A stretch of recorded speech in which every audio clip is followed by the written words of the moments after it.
Bienvenue dans le dernier point de l'information. Madame, Monsieur, bonsoir. Tout de suite, les titres. Le vice-président de la République, député de Grand Bassam, a offert à sa population un méga concert pour célébrer la Tabaski. Occasion pour Daniel Kablan-Duncan d'appeler les fils et filles de la localité à la paix et à la cohésion sociale. Dans ce journal, nous irons également à Siana, village situé dans la région du Ourodougou, à 19 km de Séguéla. Ce village regorge de nombreux sites touristiques, parmi lesquels un puits intarissable et une mosquée séculaire de type soudanais datant du XVIe siècle. Au moins 4 morts et une dizaine de personnes blessées dans une fusillade à Jacksonville, c'est au nord-est de la Floride. L'attaque est survenue ce dimanche en marge d'un tournoi de jeux vidéo. Le principal suspect a été tué. Voilà pour les titres. On se rend tout de suite à Tiapoum pour ouvrir ce journal.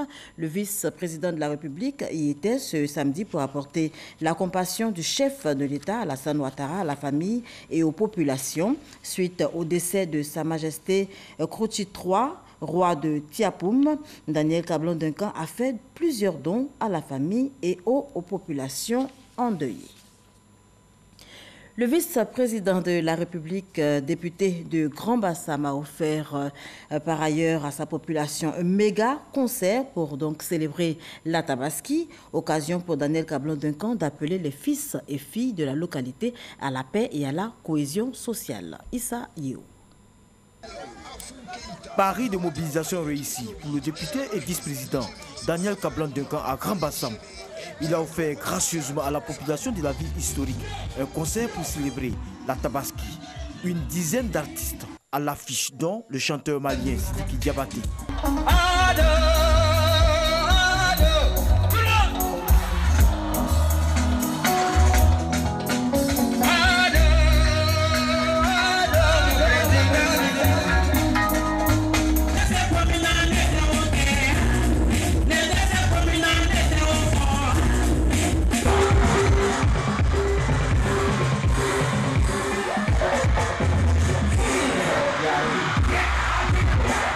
Les populations de Grand Bassam, appréciant le geste, ont rendu hommage au vice-président qui ne ménage aucun effort pour unir les fils et filles de Grand Bassam. La Tabaski, c'est une fête de partage, c'est une fête de solidarité et nous avons voulu donc permettre aux Bassamois de rester dans la ferveur de la fête de Tabaski et surtout profiter de cette fête de Tabaski pour dire un grand merci à un digne fils de chez nous, un digne fils de Bassam, le vice-président Daniel Kablan-Duncan, grâce à qui la Côte d'Ivoire avance avec le président Alassane Ouattara. On dit merci à M. Kablan-Duncan, que Dieu lui donne la santé et longévité pour qu'on puisse fêter l'année prochaine en joie et dans la paix. À son tour, Daniel Kablan-Duncan a salué la mobilisation des populations de Grand Bassam pour cet événement. Il a rendu hommage au chef de l'État, Alassane Ouattara, pour ses nombreuses actions de développement pour l'émergence de la Côte d'Ivoire. La Tabaski, oui, la Tabaski, qui nous offre l'occasion de ce grand concert, nous enseigne certes l'amour de Dieu, mais aussi l'amour du prochain, l'humilité, l'entraide, la tolérance. Ces vertus sont essentielles pour le vivre ensemble. C'est en entretenant la paix et la concorde au sein de la société ivoirienne que malgré nos différences, nous pourrons continuer à travailler de grouiller, comme les jeunes le disent, et profiter toutes et tous des fruits de notre travail et faire de la Côte d'Ivoire un pays émergent à l'horizon, oui, 2020. C'est d'ailleurs le grand message de paix et du vivre ensemble que le président de la République, son Excellence M. Alassane Ouattara, a délivré à son retour de son pèlerinage des lieux saints de la Mecque. Il a en outre mentionné les nombreuses actions de développement du président de la République en faveur de Grand Bassam, ville patrimoine mondial de l'UNESCO. Il a donc exhorté les populations à la cohésion, l'amour et la paix pour soutenir le président Alassane Ouattara à bâtir la Côte d'Ivoire moderne. Le Hajj 2018, c'est fini. Ils sont 6800 à avoir effectué le déplacement en Arabie Saoudite pour accomplir le 5e pilier de l'islam. Et bien, au soir de leur séjour en Terre Sainte, pèlerins et imams ont prié pour la paix en Côte d'Ivoire. Moussa Konaté. Moment intense consacré à la lecture du Saint-Coran. Les pèlerins ivoiriens, avec à leur tête l'ensemble des imams présents en Terre Sainte de la Mecque, tous concilient leurs intentions pour des prières et bénédictions. Cette action marque la fin du Hajj 2018. Mission accomplie donc pour les organisateurs du pèlerinage musulman. C'est un bilan positif que nous retenons de ce Hajj 2018. Et nous remercions le Seigneur vraiment qui nous a permis que tous nos pèlerins puissent effectuer le pèlerinage. Et demandons à Allah subhanahu wa ta'ala que les bénédictions qui ont été formulées ce soir par nos imams, pour le président de la République, pour les membres du gouvernement, pour le pays, qu'Allah subhanahu wa ta'ala exauce toutes ces bénédictions et que le Hajj 2019 soit meilleur. Fini donc le Hajj. Pour cette édition, des notes tristes enregistrées. 3 cas de décès dans le rang des pèlerins ivoiriens. C'est vrai que nous avons des pèlerins qui malheureusement ne retourneront pas avec nous. Mais pour en tout cas l'ensemble, il faut dire que tout le circuit s'est très bien déroulé depuis Médine, en passant par la Mecque, Mina, Arafat, Mousdalifa. Des pèlerins ont pu accomplir correctement leur rite. Et au soir donc, on va dire, de ce pèlerinage, nous pouvons être satisfaits du comportement de l'ensemble de nos pèlerins. Le pèlerinage à la Mecque demeure le plus grand rendez-vous mondial des musulmans. La Côte d'Ivoire a enregistré 6800 pèlerins, dont 5000 du contingent étatique et 1800 des structures privées. Vu l'engouement constaté cette année encore, l'augmentation du nombre de places est vivement souhaitée. Kobena Kwasi Adjoumani, le président du mouvement sur les traces de Houphouët-Boigny, est en tournée dans la région du Kontougo, au nord-est de la Côte d'Ivoire. Dans cette région, plusieurs villages viennent de bénéficier de l'électrification rurale. Fils de la région, Kobena Kwasi Adjoumani a exhorté les siens à soutenir ces actions de développement initiées par le gouvernement. Michel Digri. La lumière pour plusieurs villages du Kontougo, le gouvernement ivoirien ne ménagera aucun effort pour multiplier les actions de développement dans cette région. C'est la promesse faite par Kobena Kwasi Adjoumani aux populations de cette localité à qui il demande un soutien aux institutions de l'État. Vous voyez que l'électricité est partout. Quand vous allez à Kounfao, c'est la même chose. À Sandégué, à Bondoukou, partout, le président Alassane Ouattara a fait éclairer les villages. Il y a du développement qui se fait. C'est pour cela que nous devons soutenir ce gouvernement. Kobena Kwasi Adjoumani a profité de cette tribune pour expliquer le sens de son combat pour la pérennisation de la mémoire d'Houphouët-Boigny, le pionnier du développement de la Côte d'Ivoire. Beaucoup de gens ne comprennent pas le sens de mon combat. Mais moi, qui ai toujours été utilisé pour aller au combat, moi, votre fils, qui a toujours donné ma poitrine quand ça ne va pas dans le pays, pour défendre les positions que vous connaissez. Moi, qui ai été désigné comme porte-parole du RHDP pour promouvoir la pensée oufouettiste, je ne peux pas suivre aveuglément ce qui est en train de se passer aujourd'hui. C'est pour cela que je me suis engagé à mettre en place un mouvement sur les traces d'Houphouët-Boigny. Tout le monde est unanime que c'est Houphouët qui a inspiré le développement de la Côte d'Ivoire. Les porte-paroles des 4 localités visitées ont marqué leur adhésion au mouvement sur les traces d'Houphouët-Boigny. Ils s'engagent à relayer cette idéologie dans la région du Kontougo. Dans l'ouest de la Côte d'Ivoire, le Grand Ouest, les fonctionnaires et agents de l'État se familiarisent à l'outil informatique, formation initiée par l'Association nationale de développement informatique, ce dans le cadre du renforcement des capacités. Et c'est avec Eve Boué qu'on en parle. Jonas Botti est fonctionnaire en poste à la direction des impôts de Mans. Assistant du directeur régional, ses tâches journalières l'emmènent à utiliser fréquemment l'outil informatique. C'est un travail, on va dire, d'assemblage, de compilation des résultats des travaux de l'ensemble des services de la région du Tonkpi. Donc il faut nécessairement avoir du matériel informatique pour être efficace. Mais le HUC, il a quelques difficultés. Dans un premier temps, la confection des tableaux, ça c'est...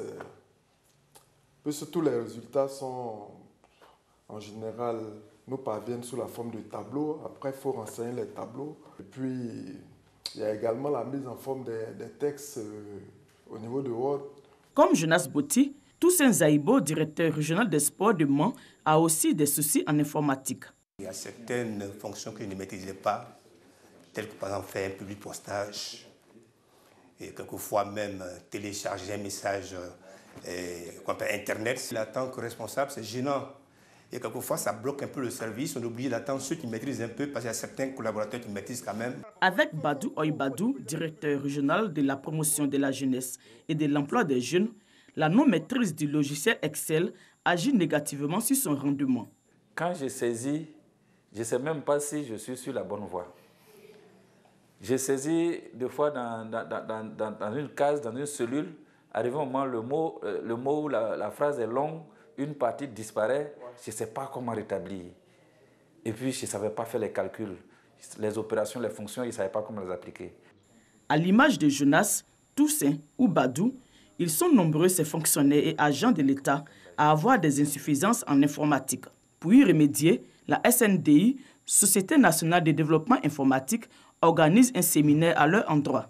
Thème: le renforcement des capacités des fonctionnaires et agents de l'administration déconcentrée et décentralisée, un levier de l'émergence de la Côte d'Ivoire. Une action pour mettre au diapason les fonctionnaires et agents d'État à l'ère des TIC, technologies de l'information et de la communication. Nous sommes à l'ère de la société de l'information. Société dans laquelle le lettré est celui qui sait, certes, lire et écrire, mais qui sait aussi utiliser adéquatement les outils informatiques pour déterminer l'information et la communication. Quelques semaines de cours après, les résultats sont perceptibles. C'est une formation qui vient véritablement en point nommé pour nous-mêmes directeurs régionaux, mais également pour nos collaborateurs, parce que ça vient non seulement mettre à niveau nos connaissances en matière d'informatique, et ceux qui n'ont pas du tout de niveau, c'est l'occasion pour eux de se former. Plus efficace.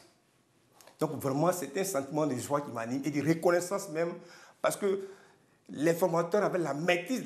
Après la formation organisée par la SNDI, que je commençais pratiquement à travailler de façon aisée. C'est en 2014 que la SNDI a débuté ses séminaires de formation à l'intérieur du pays. L'étape de Mans est la 7e du genre. Les 47e assises de l'Union de la presse francophone UPF, session Côte d'Ivoire, se préparent hâtivement.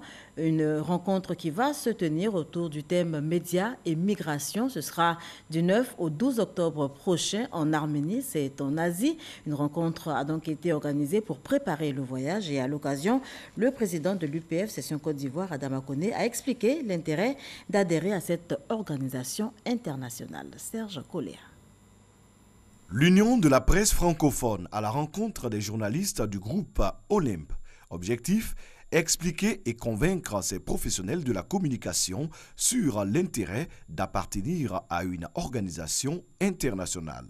Le président de la section Côte d'Ivoire de l'UPF, Adama Koné, et son équipe ont démontré à travers des témoignages les avantages liés à un statut de membre. Au nom des journalistes du groupe Olympe, Félix Dibiboni s'est réjoui de cette rencontre riche en enseignements. On avait une idée plus ou moins vague de ce que c'est l'UPF, qu'est-ce que ça représente, quel impact ça peut avoir sur les journalistes ivoiriens. On a bien compris que c'est une organisation qui est bien faite pour nous, pour laquelle on peut vraiment avoir beaucoup d'intérêt. On est appelé à aller apprendre, à se former, à voyager dans d'autres pays, à retrouver d'autres confrères, donc à retrouver une autre famille plus élargie à travers le monde entier. Autre sujet à l'ordre du jour de cette rencontre, les 47e assises de l'UPF. Les assises porteront sur médias et migration. Il s'agit de voir quel est l'apport des médias dans le mouvement migratoire que nous observons aujourd'hui dans le monde. Et donc c'est un sujet d'actualité et vous savez que notre métier nous demande de traiter d'actualité. Nous sommes donc au cœur de cette actualité-là.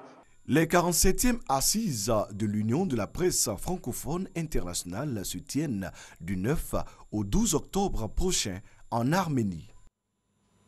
L'apport des jeunes entrepreneurs au processus de développement de la Côte d'Ivoire. Thème au centre des échanges ce dimanche entre Alvorassa et l'invité du Dimanche Magazine de ce 26 août. Jean-Paul Gbaya, président de l'Association des jeunes entrepreneurs de Côte d'Ivoire, s'est prononcé sur le sujet. On l'écoute. Nous, Association des jeunes entrepreneurs de Côte d'Ivoire, qu'il fallait rester sur le terrain. Rester en Côte d'Ivoire? Oui. C'est la première ambition. Rester en Côte d'Ivoire. C'est déjà bon. Et nous devons faire pour rester sur le terrain parce que déjà le gouvernement est dans les dispositions. Donc à travers ces différentes structures décentralisées, on avait eu donc le FNJ en son temps, on a eu après l'AEJ, on a récemment eu donc avec le ministère donc l'agence Côte d'Ivoire Entreprise.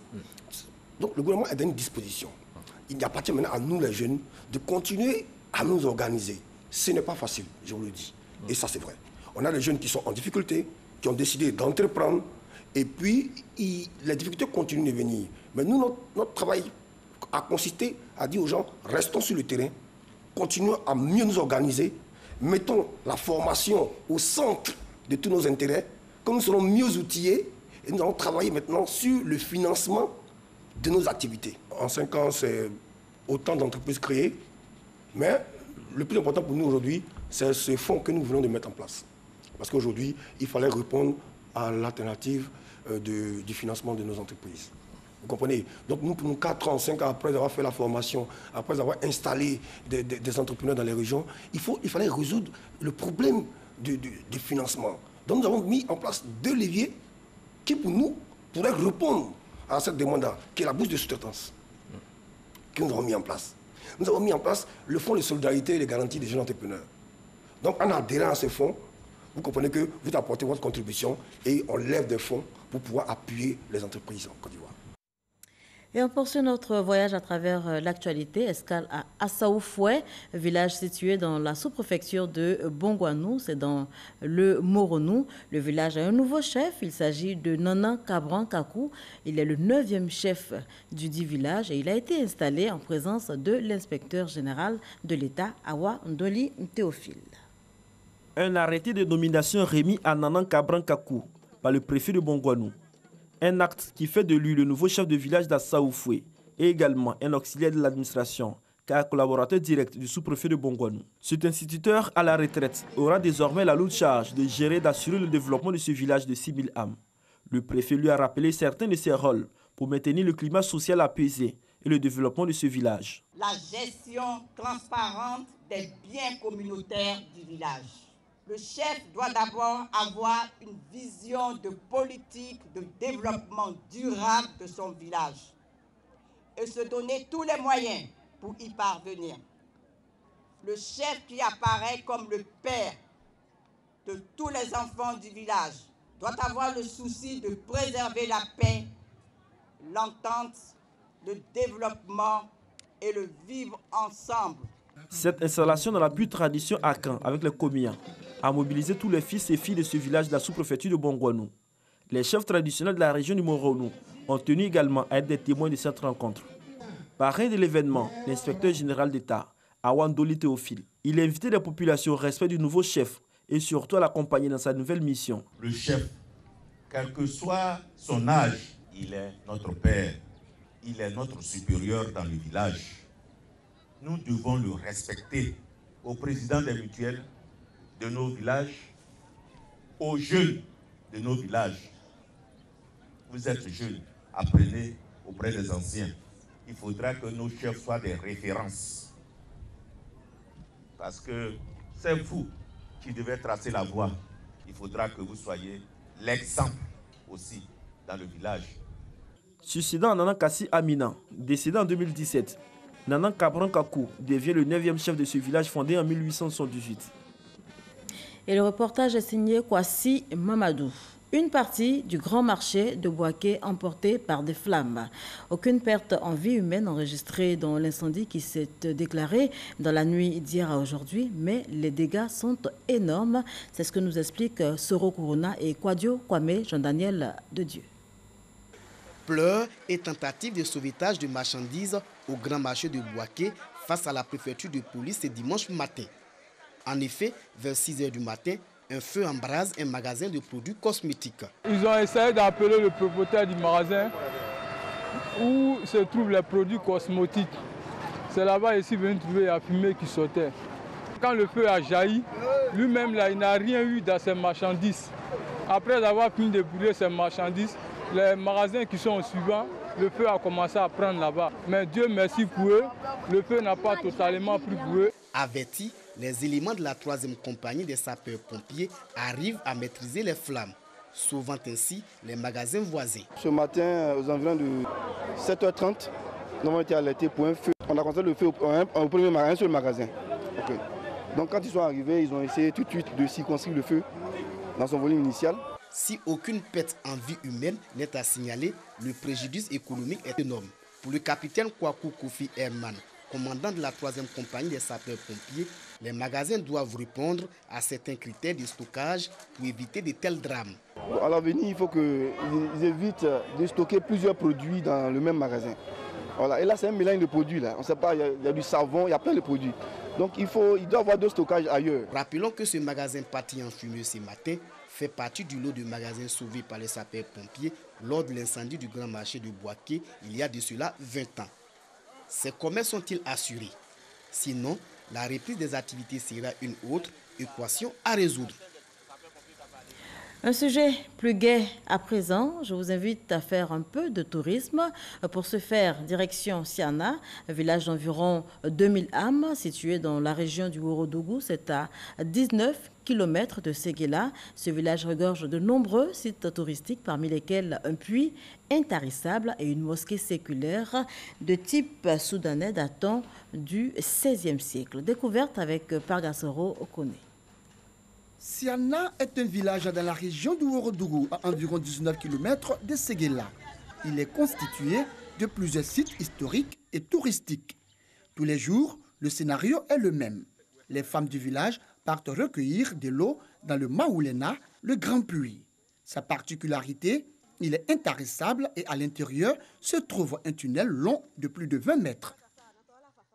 En plus, l'eau ici, parce que c'est pour nos grands-mères. La grand-mère, elle n'a pas trouvé enfant. Donc, ce puits-là, elle a cherché à creuser pour donner l'eau. Depuis ce moment jusqu'à aujourd'hui, nous tous en plus l'eau dans ce puits-là. Pendant la saison sèche, l'eau des puits sert à faire tomber la pluie dans le village. Une pratique qui n'est plus à l'ordre du jour à cause de la religion selon les habitants de Siana. Le vieux Kandje Mie, c'est un grand saint.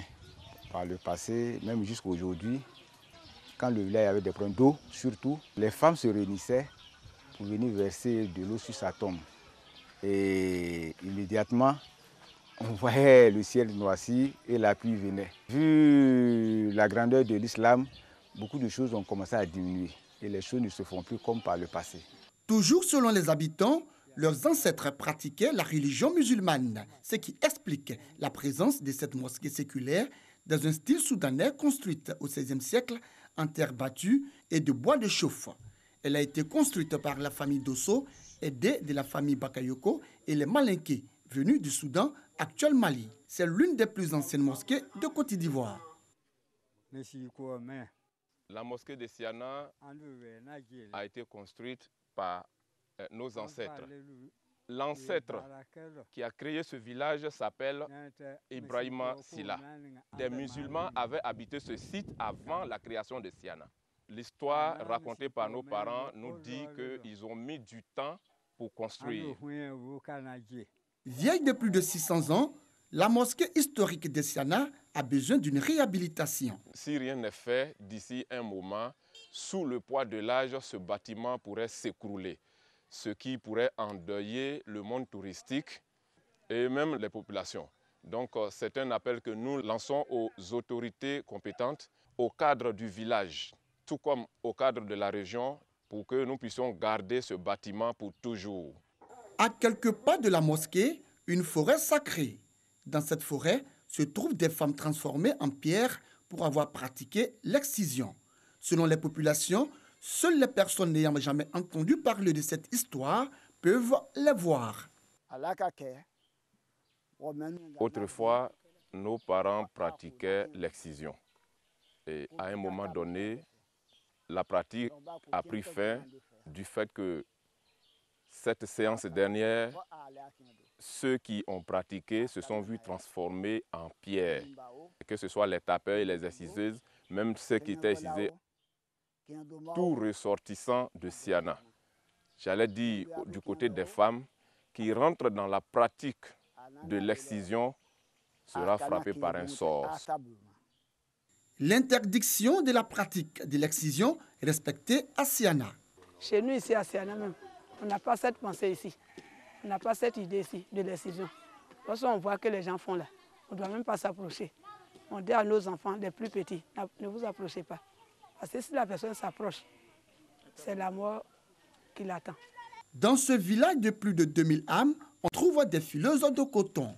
Âgées pour la plupart, elles sont réputées dans la transformation du coton brut en fil. Un processus entièrement artisanal.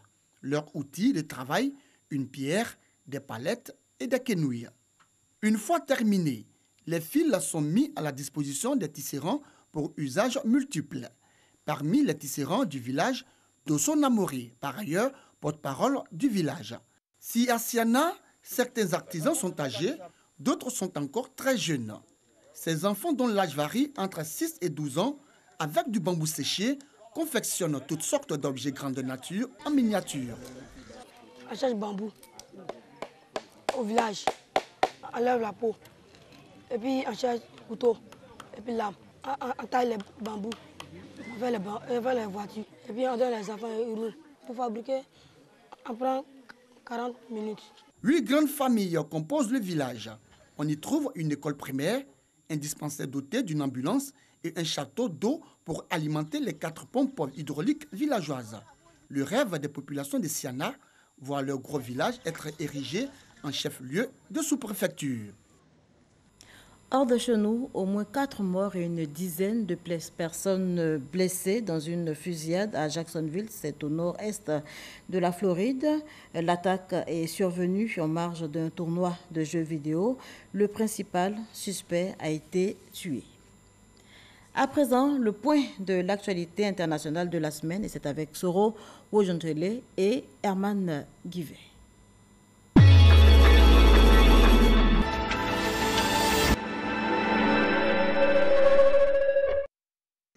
La Cour constitutionnelle malienne a confirmé lundi dernier la victoire d'Ibrahim Boubacar Keïta à la présidentielle, une confirmation qui fait suite aux résultats officiels du second tour de la présidentielle malienne, avec 67,16% des voix pour le président sortant contre 32,84% pour son adversaire Soumaïla Cissé. Ibrahim Boubacar Keïta entamera ainsi son second mandat de 5 ans le 4 septembre prochain, date de son investiture. En Afghanistan, une attaque du groupe État islamique a visé la capitale Kaboul mardi dernier. Les assaillants avaient pris le contrôle d'un immeuble de la ville en visant le palais présidentiel. Selon l'OTAN, 4 assaillants ont été tués et 5 se sont rendus. L'armée afghane, quant à elle, parle de 2 assaillants abattus. La Haute Cour constitutionnelle malgache a rendu publique mercredi dernier la liste des candidats aux élections présidentielles du 7 novembre prochain. Sur les 46 candidats, 10 ont été retirés, faute de dossiers incomplets. Il serait donc 36 pour la magistrature suprême. Parmi eux, les 3 derniers chefs de l'État, dont le président sortant, Eri Rajaonarimampianina. À Trappes, en France, dans la banlieue parisienne, est survenu un drame. Jeudi dernier, un homme armé d'un couteau a assassiné sa mère et sa sœur et blessé une autre personne avant d'être lui-même éliminé par les forces de l'ordre. Un acte revendiqué par le groupe État islamique. La Cour constitutionnelle zimbabwéenne a validé vendredi dernier l'élection du président sortant, Emmerson Mnangagwa, Elle a estimé que les accusations de fraude et de manipulation au scrutin du 30 juillet dernier, avancées par l'opposition, n'avaient pas été prouvées. La requête du MDC a provoqué le report de la cérémonie d'investiture du président Mnangagwa. En République démocratique du Congo, après le rejet de la candidature de Jean-Pierre Bemba par la Commission électorale nationale indépendante de Kinshasa, ses partisans n'entendent pas rester inactifs. Eve Bazaïba, secrétaire générale du parti de Jean-Pierre Bemba, déclare que son parti prépare activement son recours à la Cour constitutionnelle. Marches, pétitions et toute autre forme de recours reconnue par la loi ne seront pas écartées. La candidature de l'opposant congolais a été écartée par la Commission électorale nationale indépendante de Kinshasa au motif qu'il a été reconnu coupable par la Cour pénale internationale dans une affaire de subornation de témoins. Le sénateur américain John McCain est décédé samedi à l'âge de 81 ans des suites d'un cancer du cerveau. Ex-pilote de l'armée américaine pendant la guerre du Vietnam et candidat à la Maison-Blanche en 2008 face à Barack Obama, le sénateur républicain était connu pour ses positions favorables aux interventions américaines pour ce qui relève de la politique étrangère. Depuis l'annonce de son décès, la classe politique américaine multiplie les hommages à la mémoire de la figure politique et du héros des guerres disparu. En déplacement en Irlande, pour la rencontre mondiale des familles, le pape François s'est prononcé ce dimanche à Knock devant une foule de fidèles sur les questions d'abus sexuels qui touchent l'Église catholique irlandaise.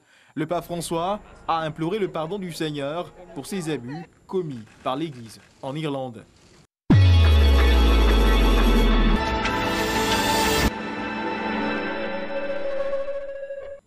Commentaire de Herman Guivet qui met un terme à ce journal. Merci de l'avoir suivi. On se retrouve demain, même heure.